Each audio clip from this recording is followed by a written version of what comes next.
이곳에 참석하신 모든 분들에게 주님의 크신 사랑과 은총이 축복이 충만하기를 축원합니다. 아멘.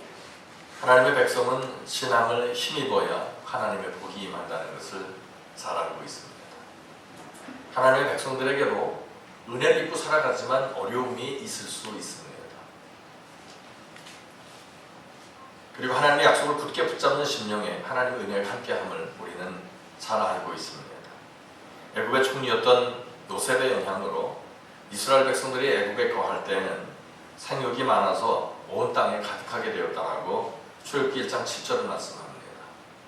그러나 요셉을 알지 못하는 왕이 그 다음 왕이 되자 이스라엘이 번성하는 것을 염려하기 시작했습니다. 왜냐하면 다른 나라와 애굽이 전쟁이 벌어지게 되면 혹시 이스라엘 백성들이 적국의 편에 설까 하는 그런 염려도 있었던 것입니다. 그래서 애굽 왕은 자기가 할 수 있는 방법을 다 동원해서 이스라엘 백성의 번성을 막으려고 했습니다. 그래서 바로는 이스라엘 사람을 억압하려고 국고성을 건축하는 등의 중노동을 시키고 사내 아이가 태어나면 죽이거나 강물에 버리게 하는 식으로 인종 멸종 정책을 썼습니다. 출애굽기 2장 23절에 보면 이스라엘 자손이 고역으로 부르짖을 때 하나님께서는 아브라함과 이삭과 야곱에게 세운 그 언약을 기억하시고 이스라엘 백성을 돌보시게 되었다라고 기록하고 있습니다. 이런 역사적인 배경 속에 애굽을 탈출한 이스라엘이 하나님께서 약속한 그런 기업인 가데스 바네아 광야에 다다르게 됩니다. 이때는 하나님께서 아브라함과 그의 후손에게 허락한 약속이 이루어지는 그런 아주 놀랍고도 중요한 순간이었지만 그만 안타까운 일이 벌어지게 됩니다. 그것은 이스라엘이 하나님께서 약속해 주신 땅을 바라보면서도 선택을 잘못해서 약속의 땅으로 들어가지 못하게 되었다는 것입니다. 이런 것을 볼 때 사람의 삶은 선택의 연속이라고 볼 수 있겠습니다. 그러므로 우리는 매사에 다가오는 그 기로에서 어떻게 선택해야 할 것인가를 신중하게 생각해서 바른 선택을 해야 할 줄로 믿습니다. 우리는 생명을 죽이는 선택이 아니라 생명을 살리는 선택을 매 순간마다 해야 할 것입니다. 여호수아와 갈렙은 바른 선택을 해서 복된 길, 생명의 길로 나아갔던 것을 성경은 증언합니다. 히브리 사람들이 모세를 중심으로 애굽을 탈출한 후에 선택을 잘못한 때가 한두 번이 아닙니다. 참 많이 있었습니다. 출애굽 자체가 하나님의 강권적인 역사였었지만 그들은 하나님을 믿지 못했습니다. 유대인들은 넉넉 잡아도 10하루길이면 갈 수 있는 가데스 바네아를 국경을 지키는 군대가 무섭다거나 또 하나님의 그 일, 역사를 의심하게 됩니다. 담대하게 믿고 나갔더라면 쉽게 도착할 수 있었음에도 불구하고 약속의 땅으로 나가는 길에 너무나도 많은 세월을 이 가데스 바네아 지난 이후에 그들은 겪게 됩니다. 오늘 본문이 기록된 때는 천신만고 끝에 도착한 약속의 땅 가나안이 바라보이는 그런 장소이고 또 그러한 순간이기 때문에 이 자리에서 이스라엘 백성들이 선택을 잘 해야만 했습니다. 하지만 이스라엘은 거기에서마저 부정적인 선택을 해서 그곳에 도착한 그 의미도 허사가 되게 했습니다. 하나님께서 조상 때부터 해놓으신 젖과 꿀이 흐르는 가나안 땅, 약속의 땅을 얻지 못하는 그런 순간을 그들이 맞이하더라는 것입니다. 처음 선택이나 결정적인 선택에서도 후회 없는 선택을 했다면 잘한 일입니다. 그러나 많은 경우 잘못된 선택을 함으로 해서 피해를 스스로가 입는 경우가 얼마나 많은지 모릅니다. 오늘 우리가 살아가는 이 세상에서도 마찬가지입니다. 세상 사람들은 말할 것도 없고 하나님의 백성 중에서도 결정적인 순간에 믿음을 포기하는 사람이 있는가 하면 아무리 세상의 여건이 힘들어도 온전히 하나님을 믿고 따르는 사람이 있습니다. 오늘 본문은 하나님의 약속에 대해서 잘못된 선택을 한 전형적인 예입니다. 이스라엘 사람은 모세의 인도로 가나안 땅의 입구인 가데스 바네아에 모이게 됩니다. 주변 사막은 황량하지만 가데스 바네아는 물이 공급되는 오아시스 지역이었습니다. 가데스 바네아에 들어서기만 하면 광활한 사막은 끝나고 푸른 초원이 시작되는데 그곳은 전략상의 요충지이기도 했습니다. 그래서 아브라함도 이곳에서 유목생활을 하면서 매우 중요하게 그 땅을 활용했습니다. 그리고 다른 사람들도 가데스 바네아를 탐낼 정도였었습니다. 하나님은 바로 그 땅, 전략적 요충지요, 그리고 오아시스 정도의 아름다운 그곳에서 모세에게 명하기를 정탐꾼을 보내서 가나안 땅을 탐지하게 하셨습니다. 민수기서를 보면 하나님께서 이스라엘 각 지파에서 한 명씩을 뽑아 정탐할 때 자세하게 아주 상세하게 정탐할 것을 명령합니다. 13장 17절 이하에 보면 모세가 가나안 땅을 탐지하러 그들을 보내며 이르되 너희는 남방길로 행하여 산지로 올라가서 그 땅의 어떠함을 탐지하라. 곧 그 땅 거민의 강약과 다소와 그들의 거하는 땅의 호불호와 거하는 성읍이 진영인지 산성인지와 토지의 후박과 수목의 유문이라. 담대하라. 또 그 땅 실과를 가져오라니 그때는 포도가 처음 익을 즈음이었더라고 말씀합니다.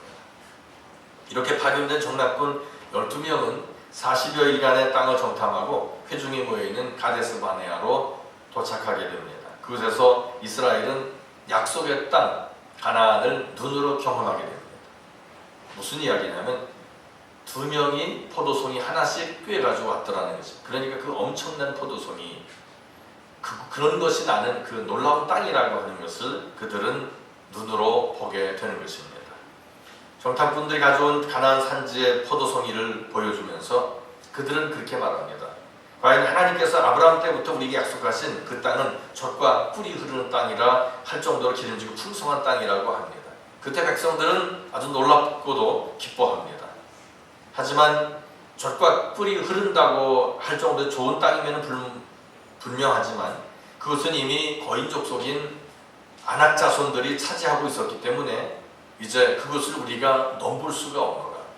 우리는 그들 앞에서 마치 메뚜기 같고 형편없고 보잘것없는 존재로밖에 인식이 되지 않았다. 그러니 그 땅은 그림의 떡이다. 이제 우리는 여기서 죽게 되었노라고 그 정탐꾼들이 보고만 하면 되는데 부정적인 보고를 했더라는 것입니다. 이처럼 기대가 크면 실망도 크듯이 정탐꾼의 말을 들은 이스라엘 백성들은 허탈해하면서 애고로 돌아가고자 푸념을 했는데 오늘 본문 중에 보면 심각합니다. 밤새도록 백성들이 부르짖었다는 거예요. 그 부르짖은 게 달래 부르짖은 게 아닙니다. 불평, 불만을 밤새도록 울부짖으며 했더라는 것입니다. 그러나 극소수였었지만 그 일을 긍정적으로 바라보는 사람이 둘이 있었습니다. 눈의 아들 여호수아와 그리고 여분의 아들 갈렙이었습니다. 이 두 사람은 하나님께서 허락하신 가나안 땅을 믿음으로 소화했습니다. 이젠 우리 것이다 라고 하는 그런 믿음을 가진 것입니다. 가나안 지역에 아무리 장대한 사람들이 살고 있어도 하나님이 함께 하시면 주님이 이미 우리에게 주셨기 때문에 그들은 우리의 양식이다, 밥이다 그런 겁니다. 그러니까 우리가 하는 말이 그겁니다. 어떤 일을 할 때 너무 그 일이 쉬우면 그 일? 아이 누워 떡 먹기야. 그런데 누워 떡 먹기가 쉬운 건 아닙니다. 누워서 떡 잡수다 잠타 취하면 그냥 가십니다. 근데 어쨌든 아주 손쉬운 일을 누워 떡 먹기라고 말하는데 그 여호수아와 갈렙이 그 얘기를 한 겁니다. 저들 걱정하지 마. 누워 떡 먹기다. 저 우리 거다. 이미 그들은 믿음으로 소유했었다는 것입니다. 우리가 사는 이 세상은 합리적인 생각이 앞서 있는 그런 것입니다. 그래서 하나님을 신뢰하고 의지하는 믿음이 점점 더 엷어지는 그런 세상입니다. 많은 이들이 세상의 일을 과학적으로만 생각하기 때문에 믿음은 뒷전으로 처지게 됩니다. 제가 어제 어디 모임 있어서 가면서 잠깐 막내를 데리고 그 영재과학고등학교를 가봤습니다. 영재과학고등학교 맞긴 맞습니다. 왜냐하면 그곳에서 뭐 카이스트라든가 또 아니면 포항공대라든가 이것도 우수한 대학인데 그런 쪽도 안 간답니다. 왜 안 간다니까 멀고 귀찮아서 안 간답니다.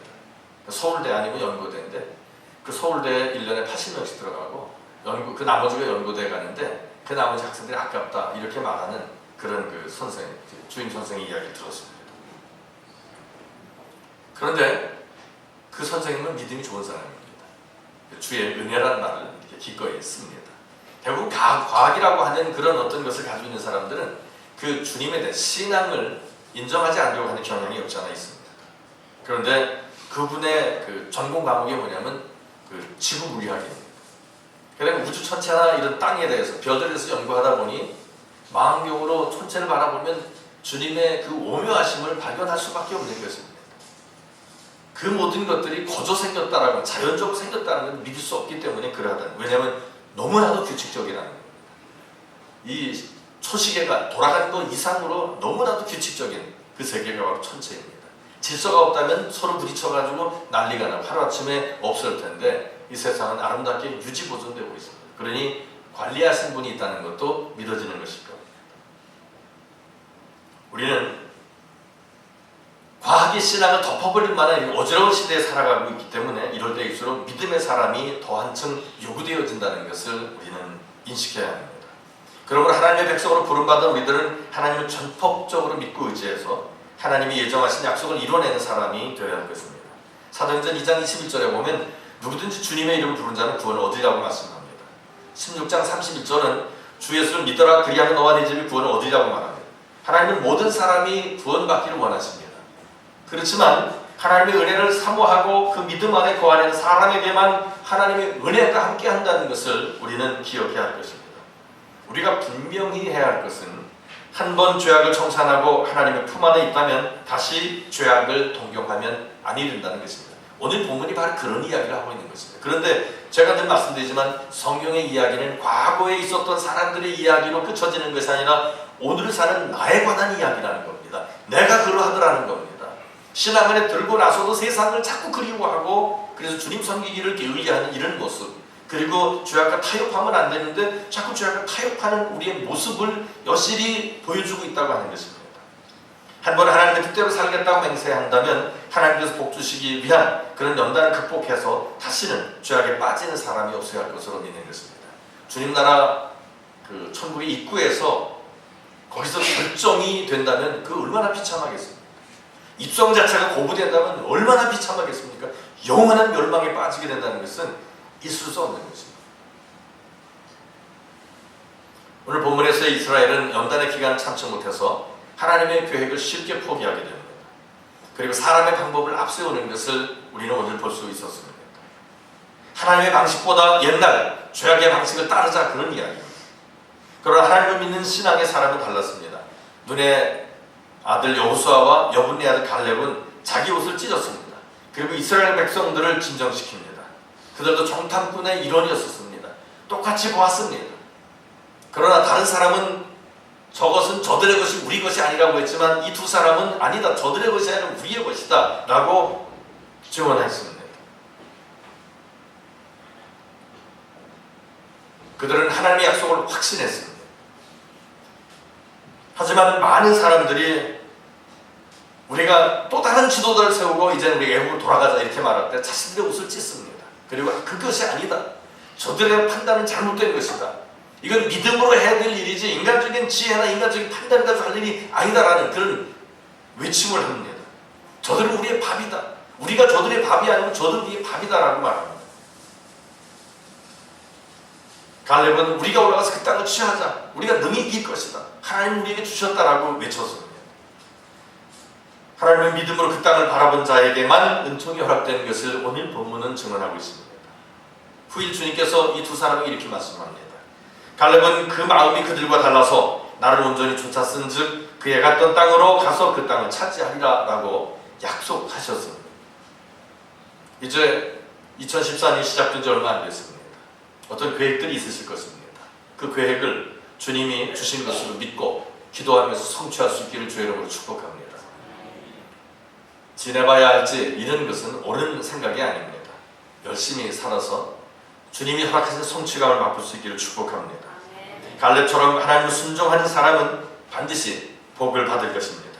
사람으로는 아무것도 기대할 것이 없을지라도 하나님을 믿음 안에서 부족한 것이 없다는 그런 자세를 우리는 가져야 하는 것입니다.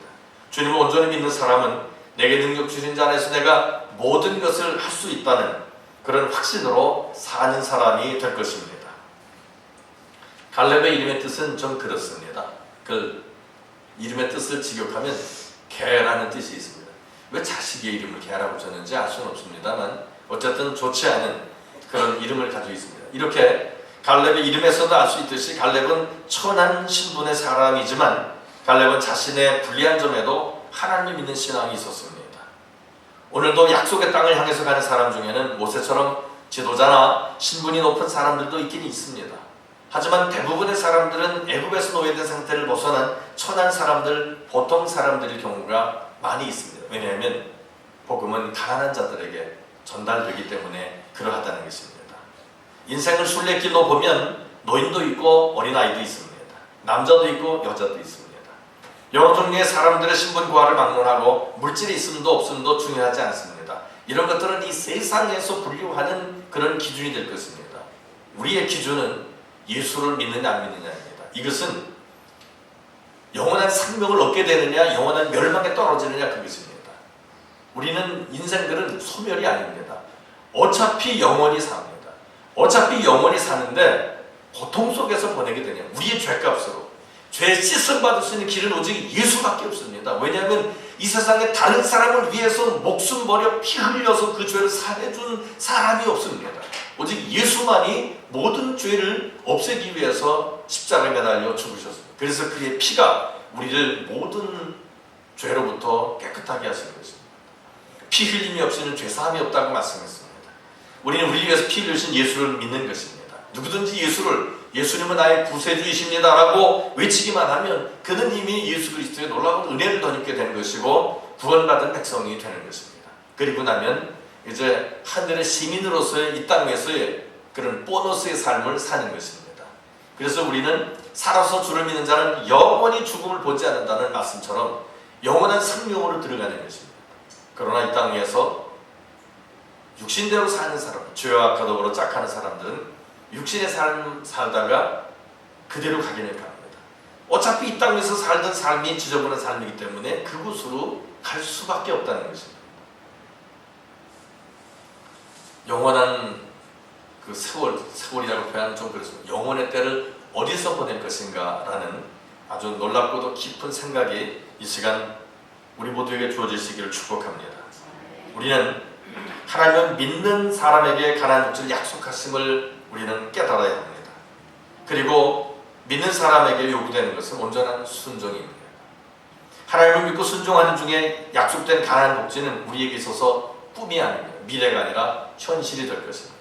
인생을 지금까지 살아오신 많은 분들이 계십니다. 여기서 우리 인생이 죽음에서 끝난다면 얼마나 허무한 것이 되겠습니까? 그런데 성경은 말씀합니다. 사람에게 한 번 정한 것은 사망이요 그 후에는 심판이 있으리니 라고 말씀합니다. 또 요한계시록 보니까 영원한 천국이 있음을 우리에게 소개하고 있습니다. 하나님께서 인생의 순례자들에게 바라는 것이 있습니다. 그것은 하나님을 의지하는 믿음입니다. 세상보다도 하나님의 뜻을 이루는데 더 큰 소망을 두며 사는 것을 하나님은 바라시는 것입니다. 그러므로 우리는 하나님의 은혜를 불신하는 잘못된 전철을 밟지 않아야 하겠습니다. 아무리 우리 앞에 놓여있는 장애물이 크고 넘기 힘든 것 같이 보여도 하나님의 함께 하심을 믿어야 할 것입니다. 전폭적으로 하나님의 은혜를 확신해야 합니다. 갈렙의 외침대로 그들은 우리의 밥이다. 하나님께서 함께 하시면 모든 것도 할 수 있다라고 말할 수 있어야 합니다. 그러면 도대체 그들이 누굴까? 지금 우리는 안악자손이 우리 앞에는 없는데 그 안악자손이 누굴까?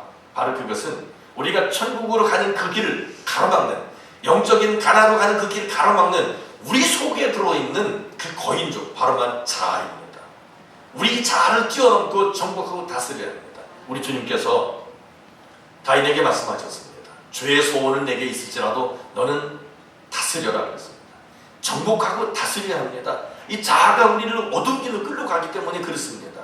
이 자아를 주의 이름으로 주를 믿는 믿음으로 주의 진리로 주의 성령 힘입어 정복할 수 있기를 주의 이름으로 축복합니다.